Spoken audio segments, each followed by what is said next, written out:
Offload. Welcome to The Hook. This week's MLR news and notes covering week 2 of the Major League Rugby season. Let's just get into it early. So, we had some additions to the rosters of these wonderful teams. Alright? San Diego Legion had 2 signings this week in Sione Mahoney and Tony Lamborn.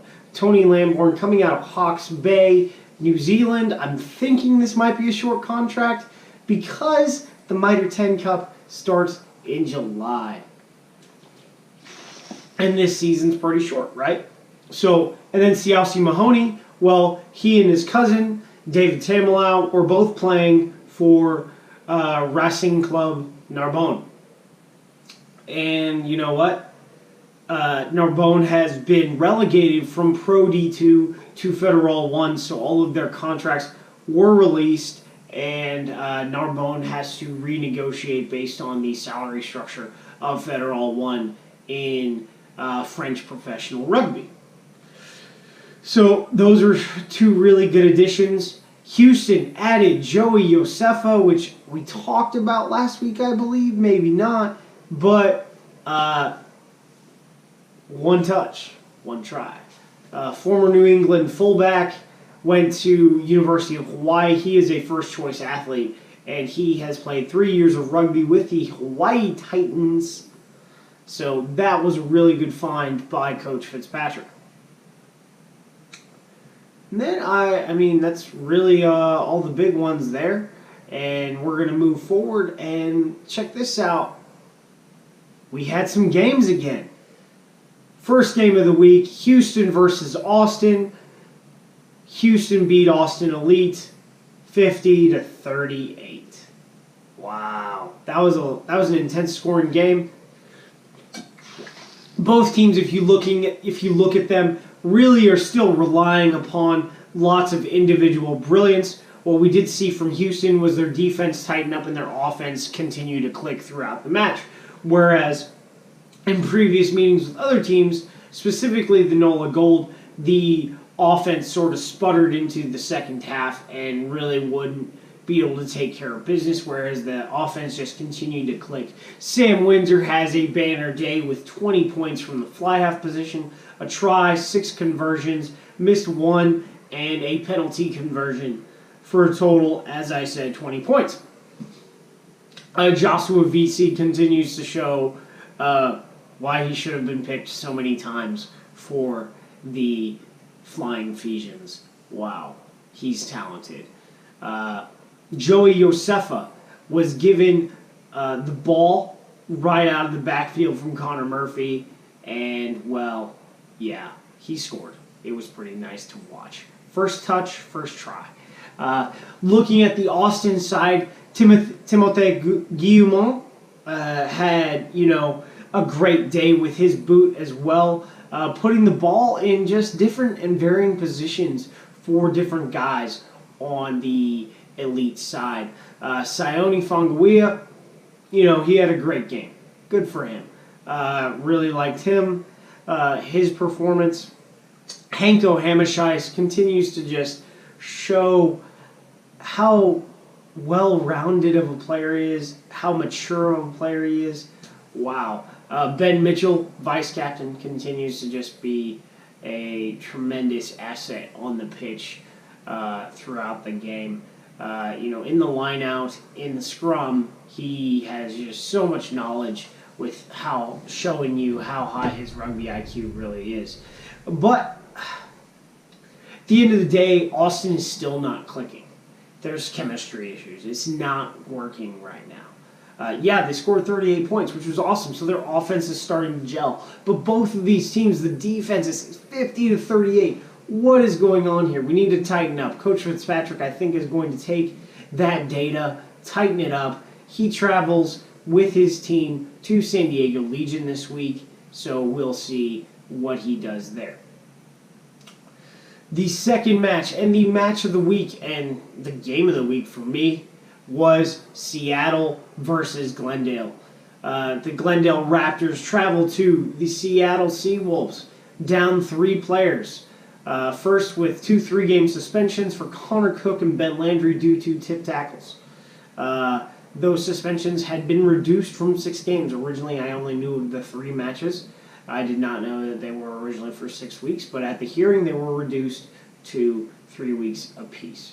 Then John Quill ended up coming down with a sickness, so this required a significant shuffle of the side.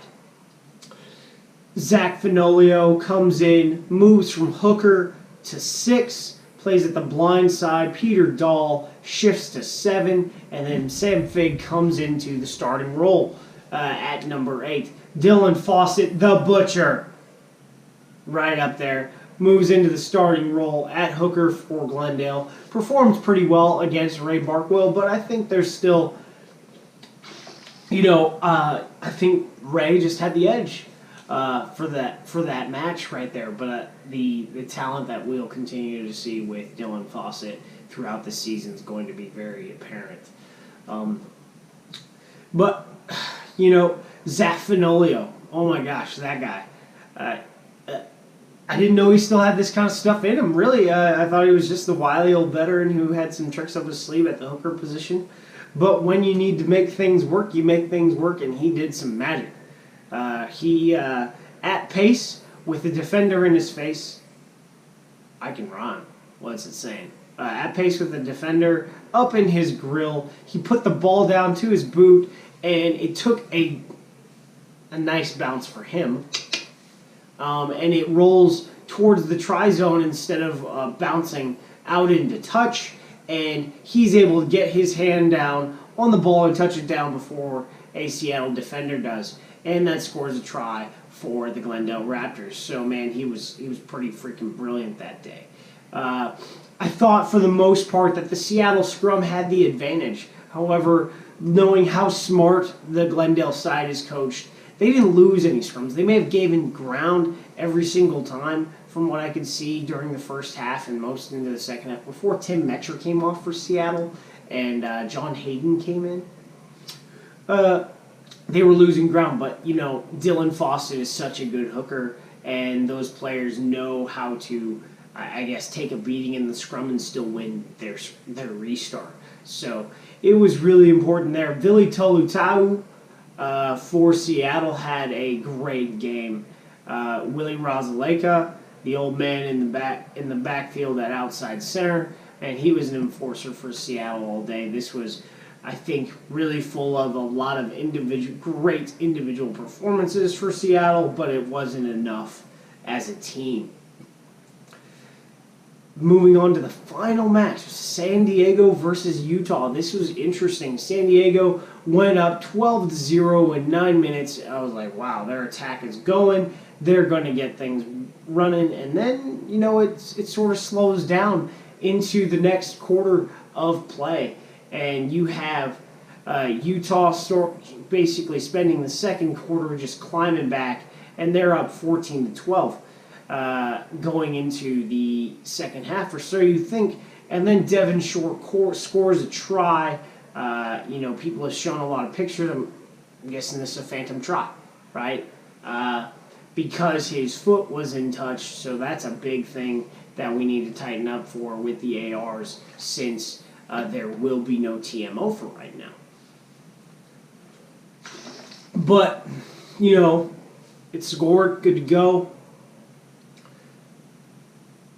Utah really showed where their platform was in the second half. In the first half, I was very enthused at how these scrums were performing based on their previous performances.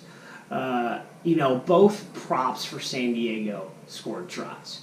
Both props, Sione Tuialamaka and Tony Papura, were able to establish the platform in the scrum and then at the rucks for San Diego. So there was a significant improvement there. But now they're going to face Houston again.